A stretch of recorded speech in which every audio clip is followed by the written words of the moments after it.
Howdy folks, welcome back to my YouTube channel. I am your host, The Mighty Bjorn, and today for you I have a Dungeons & Dragons video. Going to be sprinkling some more historic knowledge and pretty much something to think about when you're building your world and you're designing your various NPCs such as your dukes, your archdukes, your knights, paladins, canes, barons, etc., lords even.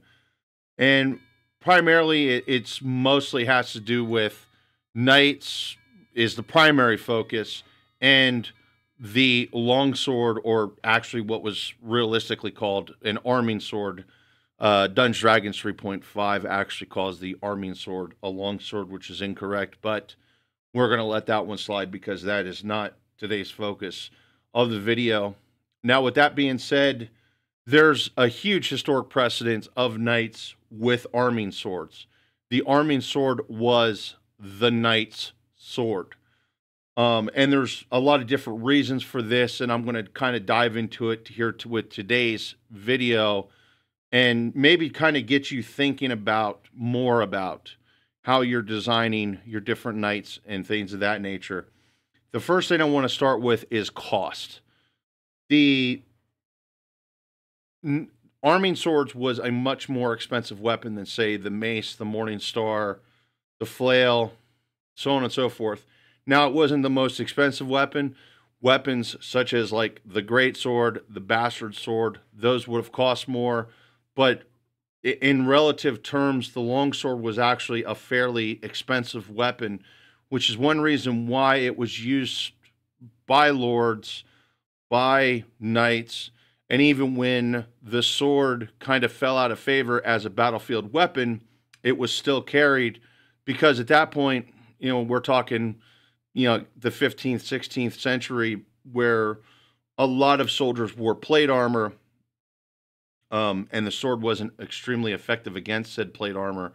It was still carried, and there's lots of reasons why, and one of those was a badge of office and a symbol of wealth. Even before that period, like if you go all the way back to the 7th, 8th, 9th century with the Norsemen, having a sword, particularly an arming type sword, even though they weren't called arming swords, but essentially a Viking sword or a long sword, they would have been, that was a sign of wealth because of how expensive it was to have a sword. And one reason is it's a dedicated weapon as well. It's not like the axe, where the axe can be used to chop wood, or the mace where it can be used to, kill cattle or something along those lines. So it was pretty much a one-trick pony. It was a weapon, and that was it. It really didn't have other uses, even as, per se, a knife. It wasn't even a good knife because of its length. It's a little unwieldy to use as a knife. And the nice thing is Dungeons & Dragons actually does a pretty good job of showing this, as it is one of the more expensive one-handed melee weapons. I have some one-handed melee weapons marked out here. As you can see, like the heavy mace is 12 gold pieces. But then you get down to like the longsword and it's 15 gold pieces. Now, you could easily, kill cattle with a mace. The longsword, sure, you could, but it's not as effective at doing it as a mace would be. So, yeah, it kind of reflects it here. Now, the rapier and the scimitar. The scimitar is pretty equal to price to the longsword, like when you in the realm of the swords. But the scimitar really wasn't a knight's sword, if you will, and that's one reason I'm kind of picking on knights here. And then the rapier, once again, it was a gentleman's sword, but it wasn't the knight's sword, and that's mostly has to do with the weight. The rapier just was, while the longsword wasn't the best weapon to use against armor, the rapier was horrible against armor. The next thing is a sword. When you depict a sword, say a commander like you have here, I always depict the sword having a commanding presence to it, like you kind of see here in this picture, where you have the cavalryman on horseback, probably the commander, the cane, if you will, and he's using his sword to kind of command his men. and it kind of gives that commanding presence to it. So I feel that the longsword has a good commanding presence to it that other weapons just won't have that kind of authority, I feel. Short of like the mace or the Morning Star, because those weapons look badass, especially the heavy mace. But yeah, the next thing also is mounted combat. It is actually the longsword is a really good weapon to use from horseback because it does have a shorter length and it's got two different edges. Now, there is some flaws to using the arming sword as a cavalry type weapon, which is why you get swords like the scimitar and particularly the saber, which would actually replace the long sword or the arming sword as the mounted cavalryman's sword. But in like basically, you know, from up until I want to say the 15th, it may have been the 16th century is where you start seeing sabers. It may have even been the 14th. I think you still actually, and understand I didn't research this. I'm doing this off the top of my head. If I remember correctly, you start seeing sabers by the 13th century, but sabers really don't take over as the cavalryman's sword until closer to the 17th century. The longsword was still, or the arming sword, if you will, was still the popular sword. And there's reasons for this too. It also lends itself to being a really good weapon to use with a sword and a shield. Now, there's other weapons that also leans itself to being used with a shield. The battle axe does a good job with this, as well as the mace does, but they don't really have the versatility that the sword has. And with that being said, when it comes to versatility and being a backup weapon and a cavalry weapon, it does make for a really good backup weapon. If your primary weapon is, say, a greatsword or a polearm, and something happens, maybe your polearm gets broken or you lose your greatsword, your backup weapon being an arming sword is a really good option. It's actually one of the better options because it is such a versatile type sword. Because even though it doesn't show it in the Dungeons and Dragons manuals, it's actually a great sword for both slashing and piercing. It's a great sword for thrusting, to be honest. Now, I've also made correlations before about the longsword being like the 1911 of the medieval world, and that's absolutely true. Where with a handgun, I'll just use the handgun as a proper term. We use the handgun as in modern times as kind of the either as a backup weapon or as a primarily self-defense weapon. It's going to depend upon what kind of role you're doing and what you're doing. With military personnel, it's more of a backup weapon than a personal defense weapon. But in the civilian populace, it is more of a personal defense weapon. You can defend your home from it. You can defend yourself with it, etc., etc.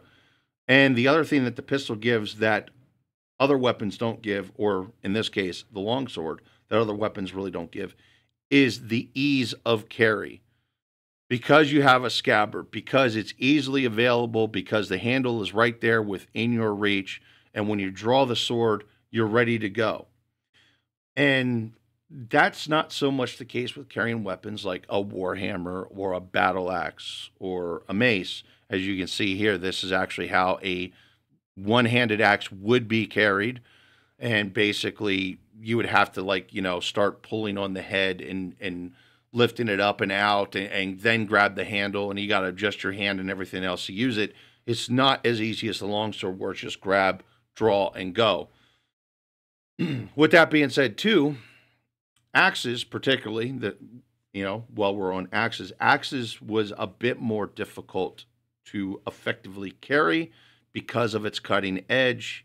Realistically, you should have a hood over it to kind of protect yourself from getting cut by your own battle axe if you're going to carry it for as a day-to-day weapon. Now, the other thing is it does have a lot of versatility in combat. I kind of alluded to that a bit ago with cutting and thrusting. But I mean, you could use a sword and a shield. You could use two swords or a sword and dagger. anything along those lines. Even technically, you could even have like a short spear and a sword. So it does lend itself to a lot of different versatility.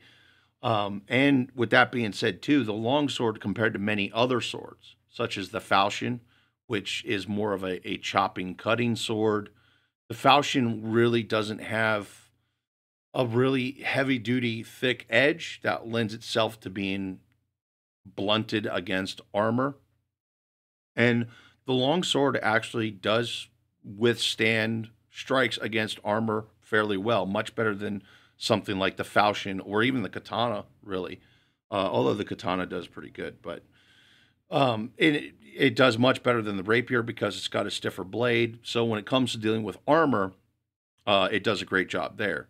Now, where it's really superb is when fighting opponents that are unarmored, such as maybe they're not armored at all, or they have a gambeson, or we'll say leather, even though leather, the way it's depicted in medieval fantasy, is not as realistic as what was real in medieval history wise.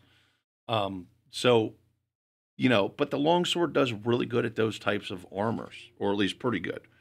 Um, the next thing too is, it lends itself really good to for both offense and defense. It is actually a really good sword to use for parrying in combat, and this is by personal experience. Um, I used to be in the SCA, and I do a lot of weapon and sword fighting, or weapon and shield fighting, and primarily I would use a weapon that would simulate a sword, and it worked great on both the offense and the defense.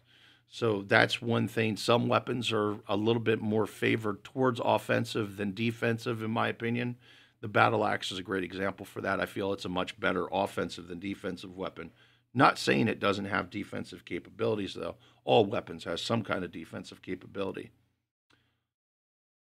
Also, it lends itself really good to close quarter fighting. Now, any shorter one hand melee weapon will do that. Short swords, long swords, battle axe, mace, morning star, all those type of weapons will work great for close quarter fighting.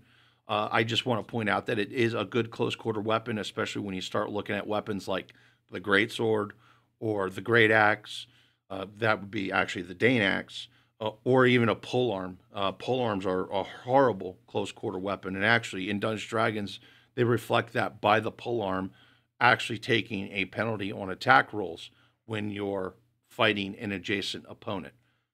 So, but the longsword does a really good job on that end, with probably honestly the dagger being the best at it, but we'll move on from the dagger. The sword also, the sword and shield fighting, but the sword in general itself was also a symbol of skill. Swords required more training than many other melee weapons. Even when you look at like the mace or the Morning Star, if you look at your weapons charts in Dungeons and Dragons, they're considered a simple weapon, which most character classes are proficient with simple weapons. And that's because they were actually a fairly simple weapon to use compared to an axe or a longsword. And then when you throw a shield in there, it takes a bit more training. So the sword itself, this kind of reverts back to the badge of office type thing I talked about a bit ago. The sword itself did show dedication to, Mortal Kombat. And, the sword actually showed it the best because it requires the most training to really get the most out of it. But when you do have that, when you do have good, effective training, it does make for a very decent weapon. The next thing I want to point out is real, in my opinion, it's the Sword of Canes, really. When you discuss medieval canes, and I think about medieval canes, my mind right away reverts to the cane or the long sword, that the cane would have a long sword. Now that's not always the case. If you go read in like Game of Thrones, Robert Baratheon, he had actually a war hammer. If you look at Lord of the Rings, Aragorn actually used a bastard sword, or at least I believe it was a bastard sword. Um, so, but kind of where my mind goes to right away, and I imagine that this is where most players' minds goes to right away, that if you talk about the king being armed, they think about the sword more than any other weapon at first, until you correct them on that mentality. The next thing, in the sense of Dungeons and Dragons and your medieval fantasy, is actually most magic weapons that you're going to find randomly is probably going to be a sword. And more often than not, I find it to be the long sword. That's just by using the random treasure table. Um, that's not necessarily true. And of course, the dungeon master could technically come up with their own treasure table or just decide the treasure themselves, whatever. I do that from time to time, but I do find more often than not, when rolling randomly for a weapon, it ends up actually being a longsword of some type that is magical. And your players are more than likely will probably also be aware that the longsword is a more common magical weapon. Finally, the last thing I want to point out is it's the King's Guard sword. Most King's Guard, even if they have, say, a polearm or a great sword or something along those lines, they will also have a backup longsword. And with that being said, they're also kind of knights themselves. So, well, they are knights, but they're a more specialized knight, I guess you could say. I'm not too sure how to put that. But either ways, that does kind of put more in a depiction, or at least favor the sword more than any other weapon, particularly the longsword. So, like I said, this video was just kind of a fun video to do, kind of get you thinking about more about what you're creating and kind of what picture you want to paint. And for me, when it comes to setting up Dungeons and Dragons stuff and creating my world, I went with more historic references. So I tend to favor the longsword with knights and paladins more than any other weapon. Anyway, folks, hopefully you all enjoyed this video. Thank you very much for tuning in and things of that nature. Anyway, have yourself a wonderful day.